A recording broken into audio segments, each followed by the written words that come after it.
Hi guys, welcome back to my channel. Today I'm going to show you how to set up avatar interactions on Instagram.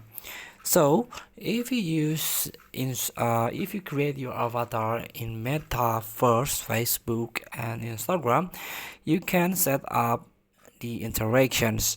For example, you can open your Instagram settings and activity.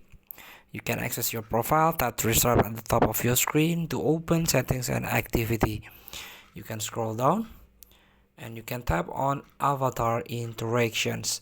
Here you can choose who can see your avatar, who can share or interact with your avatar. Choose who can share, and only you can make changes to your avatar's feature. So feel free to try. Thank you for watching. Don't forget to comment, like and subscribe, and so click the button below. See you in the next video.